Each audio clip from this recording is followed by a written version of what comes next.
Welcome back, everybody. This week we're going to be looking at the skeleton landmarks.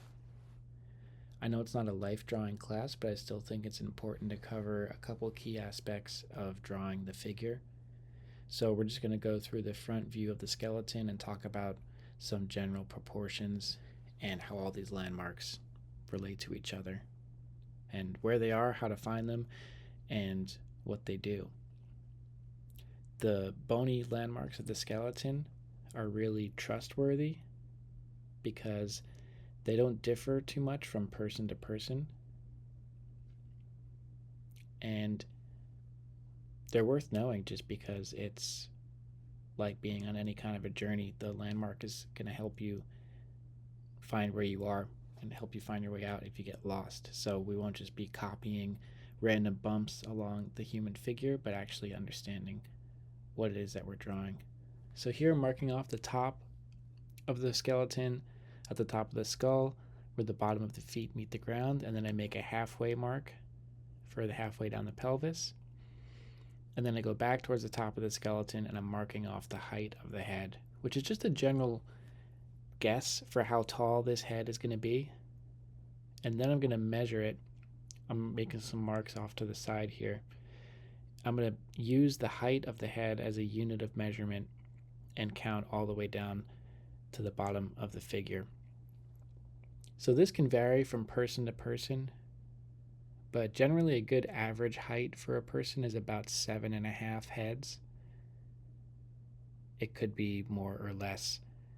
It's not something I use a ton when I'm drawing people, but if this is a new kind of drawing for you, you've never really drawn a person like this before, it can be useful to mark off the amount of heads tall a person is. So if mine ends up about 7.5 heads tall, that's fine. Again, if it's a little bit more or less, that's fine too. Doesn't have to be perfect. It's more about using the height of the head as a unit of measurement once we're like within the figure itself. There's a couple little landmarks that it can be useful to count the heads to make your way up or down.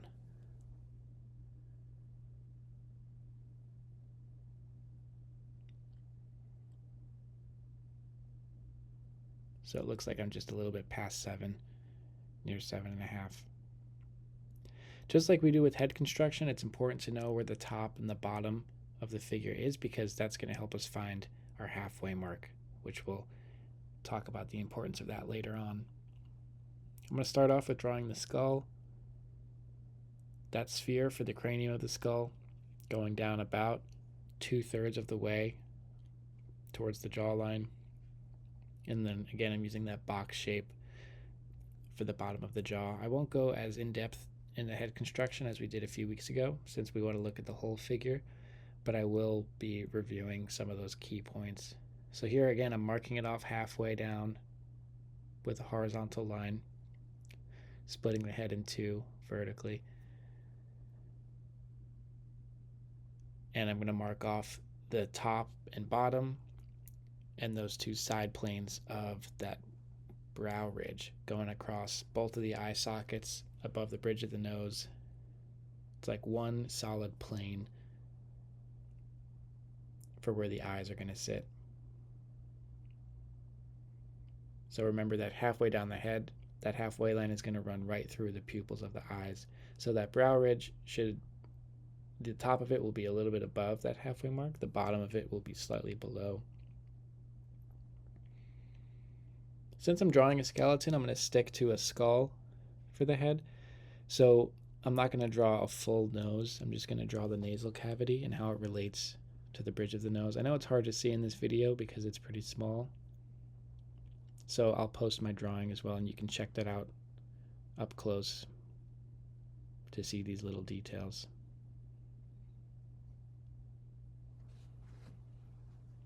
But this will be good practice for head construction.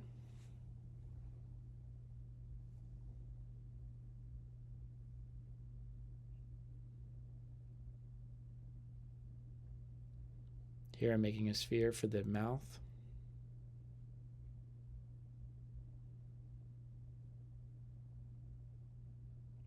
and I'm checking in with those side planes of the skull.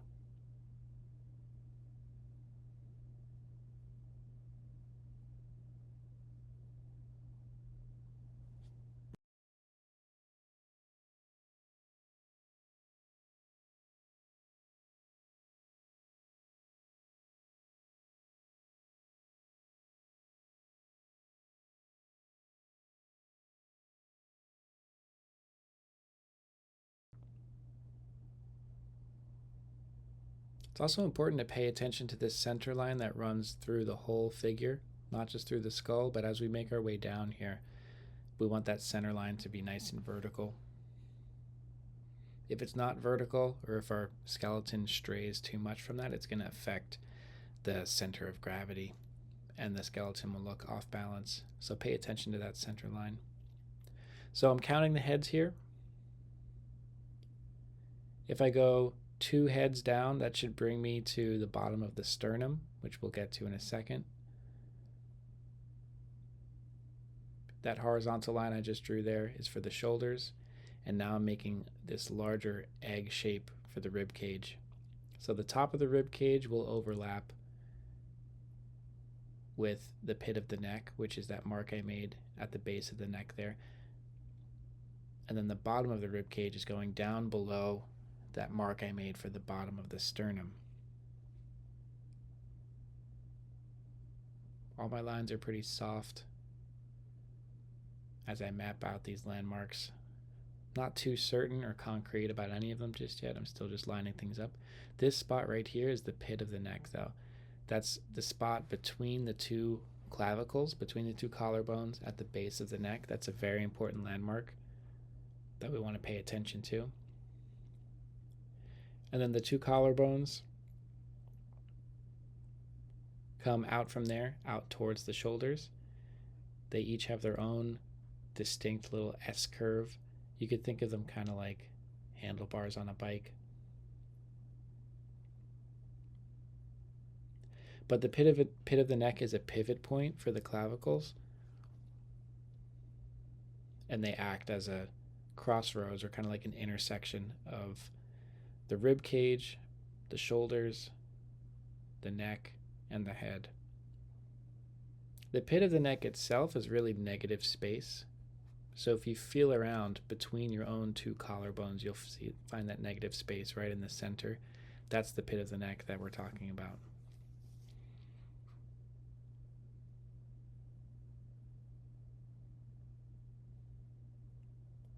I'm just going to make some light and soft lines here to mark off the limbs. This halfway mark that we made earlier is where the legs are going to begin.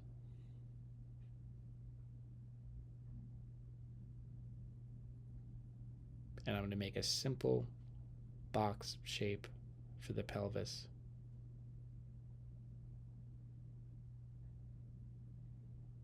The bottom of the pelvis was going to be just slightly below where the legs begin, slightly below halfway.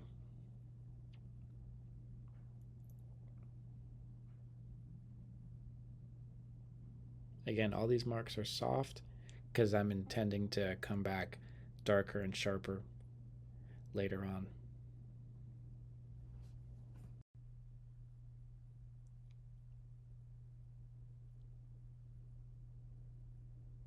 So now that that is blocked in, we're going to go back up towards the shoulders. And if you look at the scapula right here, the shoulder blade, which is really a landmark of the back, we can see the acromion, which is a part of the shoulder blade that comes out and forward and meets up with the clavicle. It's another bony landmark of the shoulder. We can see the acromion from the front view. So it's sort of reaching forward out towards the end of the clavicle to help hold the humerus in place, which is the upper arm bone that we're going to get to shortly. So the acromion is an important part of the shoulder blade that we want to be aware of. We can see it just under the surface of the skin, surrounded by muscles in the shoulder. Coming down from the pit of the neck, we have the sternum, which is the center of the rib cage, and that bottom of the sternum right there that I just marked off is 2 heads down from the top of the skull. That's an important landmark. And from there, we can mark off the corners of the rib cage.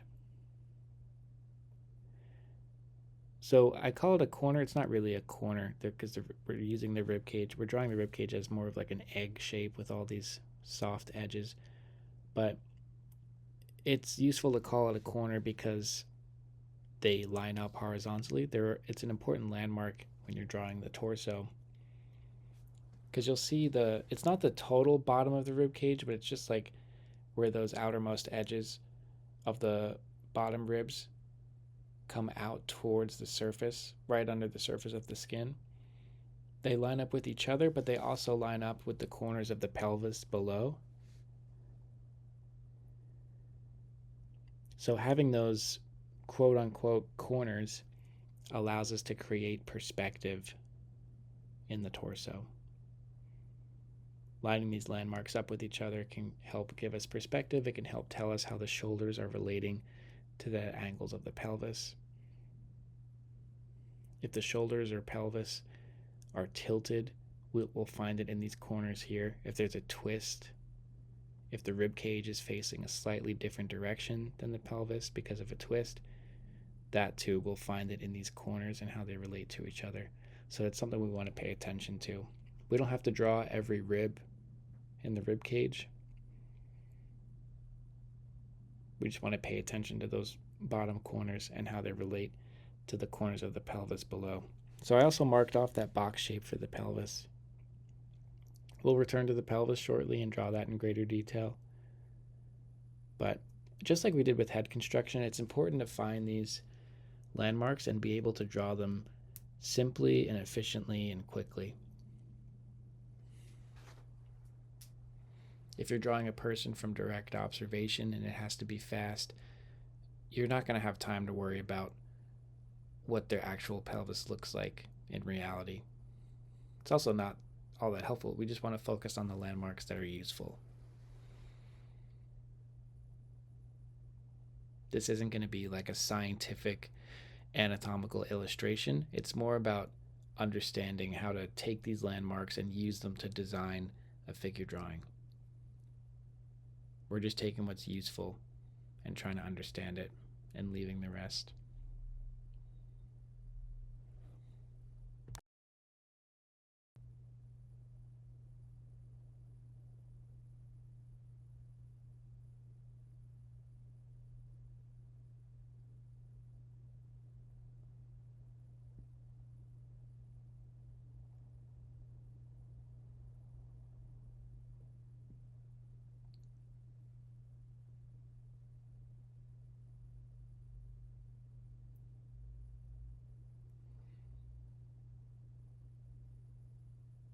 So getting into the arms, a useful thing to remember is your elbow is right near the corners of the ribs.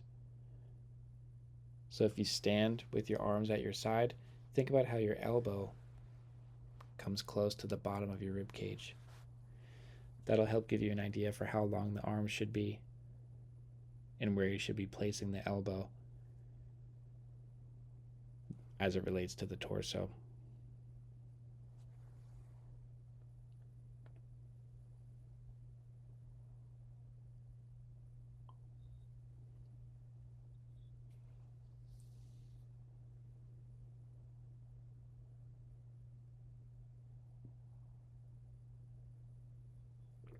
This inside corner of the elbow is the medial epicondyle. That's the funny bone. That feels weird if you bang it into the table.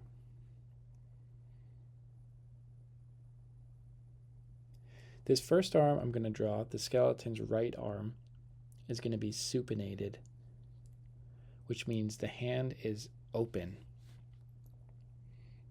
We're going to be looking at the palm side of this hand. This matters because that'll affect the bones of the forearm and how they rotate. So the bones of the forearm are going to be the radius and the ulna. And I don't know if I mentioned the upper arm is the humerus. So now down in the forearm we have the radius and the ulna. The radius is this one right here on the outside. It's going to be more narrow at the top and wider at the bottom near the wrist. That thinner part of the radius on the top side near the elbow is the part that spins when your forearm rotates. So if you flip your hand back and forth, open and closed, that's the bone that's spinning. And then your ulna is going to be larger towards the elbow and thinner towards the wrist. So if you see that bony landmark in your wrist on your pinky side of your hand, that is the ulna. You could draw a straight line from that part of your wrist down to your elbow.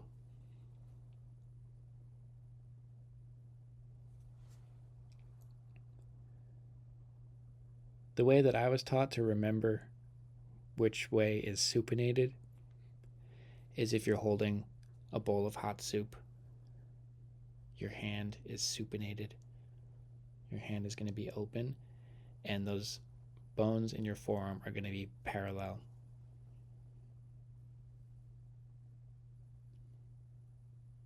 So I'm going to draw the other arm pronated.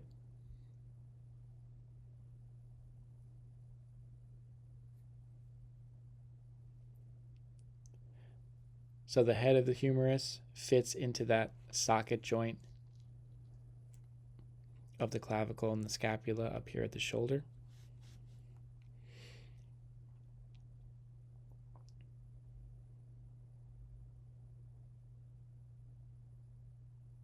And just to reiterate, this arm is going to be pronated, the other arm is supinated. I'm not drawing this skeleton with two right hands. And we're going to know that because of the bones of the forearm.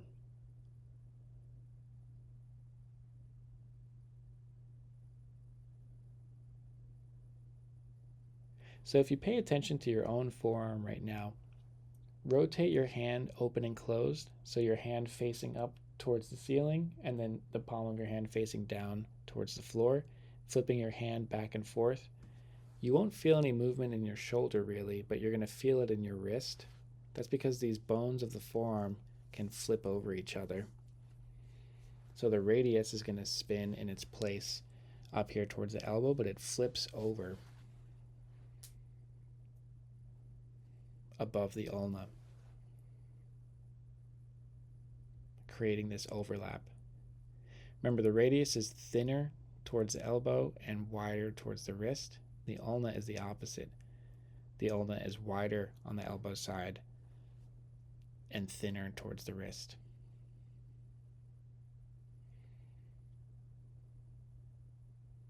Again, if you look at the flat, bonier part of your wrist, that top plane of your wrist, on the pinky side, there's a larger bump of like a thinner forearm bone. That is the ulna. It's the same bone making up that more massive part of your elbow. I'm not drawing the bones of the hand too in depth. I usually, to break down the hands simply, I just draw the hands as if the person had mittens on. If the fingers are being articulated in any like specific way, I'll pay attention to the negative space between the fingers, but other than that, I'm just going to group them together in a mitten shape.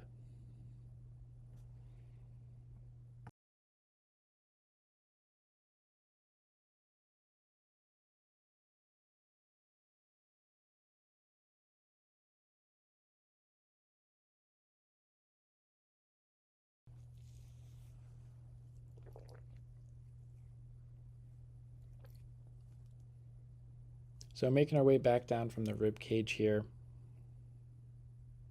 I indicated the spine with that darker plane in the background, and then I come down to the pelvis, which we marked off with a simple box shape, and I'm trying to find this top plane of the hips and then this front plane of the pelvis as like a really simplified, almost like a bowl shape.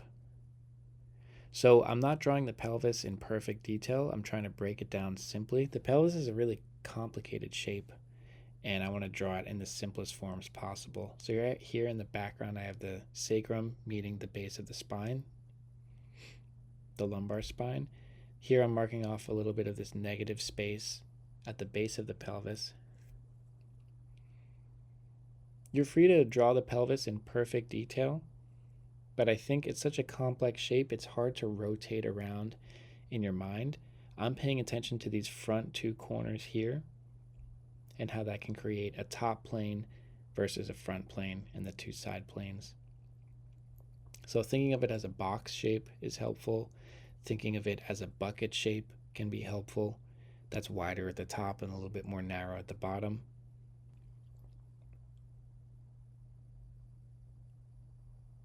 The main landmark here is the iliac crest. So I'm going to erase that here a little bit just to make it a little bit brighter.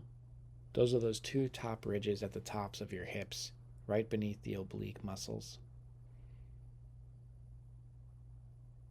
That's what's going to help us find those two corners of the pelvis and how they relate to the corners of the rib cage above.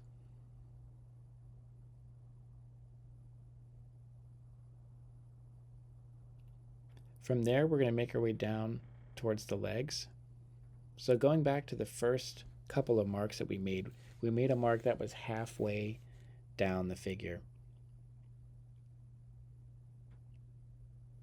So if we pay attention to where that is, that halfway mark right here is going to be for the great trochanter, which is the bony landmark of where your femur sticks out from your pelvis. So the top of the femur comes out from the pelvis and goes all the way down to your knee.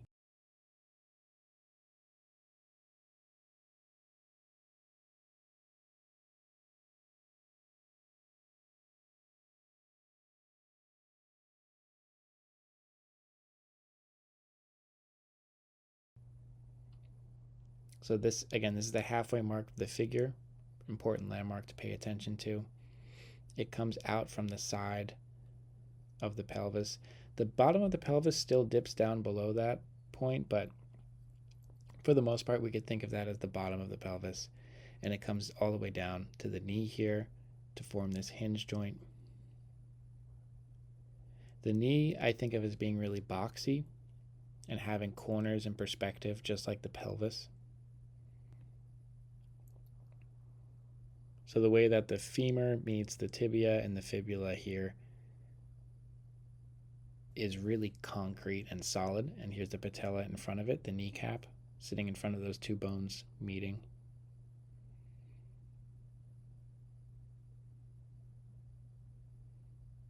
So this is the tibia.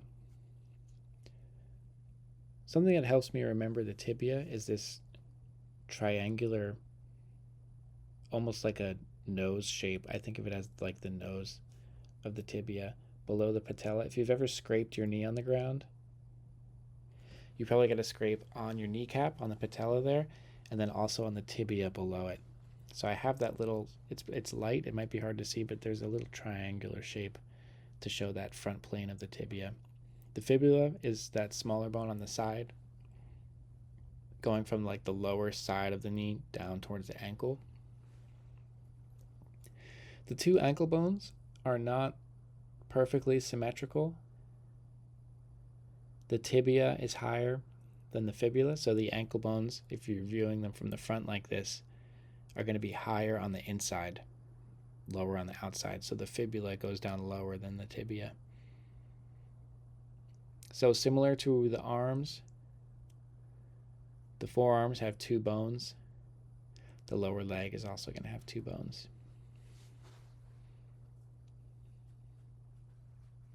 Sorry, my drawing's getting really close to the edge of the frame here.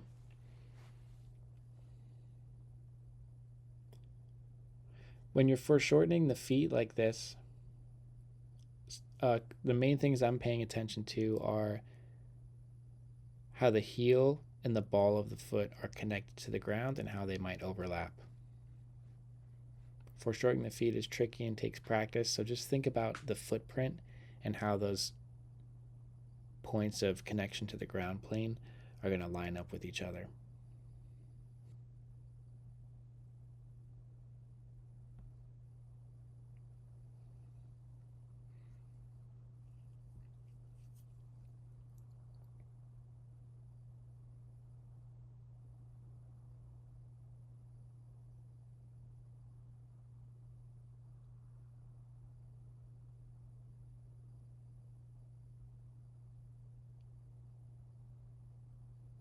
The femur might come in towards that center line of the figure a little bit. The legs may not go perfectly straight down towards the ground.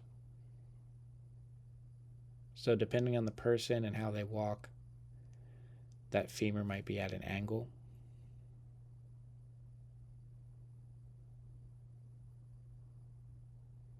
So the legs don't necessarily go straight down from the sides of the pelvis, but they also don't really come out of the bottom of the pelvis either. They're coming out from the side, they come in a little bit. Pay attention to how the feet connect with the ground and support the whole frame of the whole figure above them.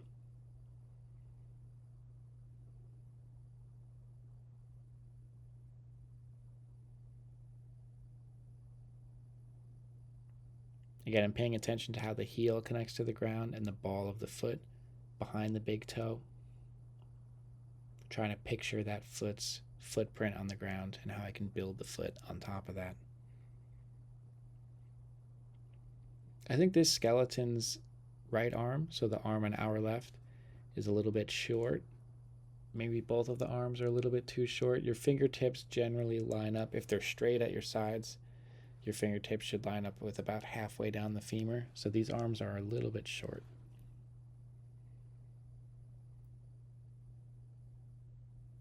I'm just carving out a couple details here on the skull.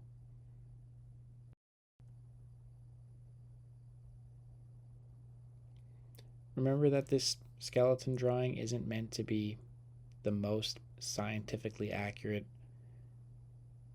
anatomy and illustration we're ever going to make. It's just meant to be useful for drawing people. Just a handful of landmarks we want to pay attention to. It's rare that we see all of them all at once. It's also rare that we draw people just kind of standing evenly on both feet, looking straight at us like this. People are usually doing something. They might be sitting in a chair. They might be leaning on one leg more than the other, which will affect the tilt of the pelvis and the shoulders. They might be looking in a different direction. We just want to take these landmarks that are useful, and when we see them, we want to act on them and try to understand them and hopefully use them to drive whatever it is we're trying to communicate in our drawing. Maybe that's just the gesture, which we talked about a few weeks ago. Maybe there's a certain story we want to tell. Whatever it is, we want to understand what we're looking at, how those landmarks relate to the other landmarks, how the body's going to be functioning to create that movement. One of the trickiest things about drawing people, and just drawing in general, is not copying details, it's knowing what to filter out and what not to draw. So I hope this demo tells you these landmarks are important, they are worth paying attention to.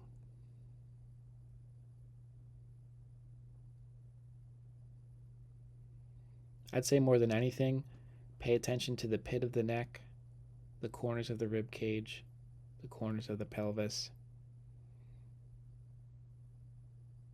and how those landmarks relate to each other.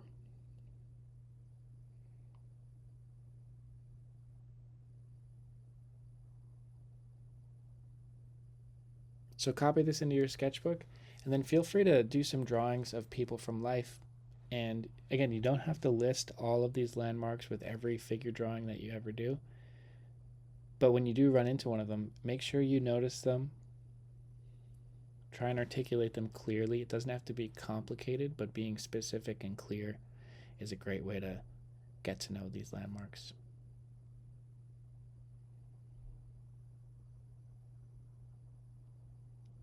And more than anything, aim for good proportions. Thanks for drawing with me today, and I'll talk to you next week.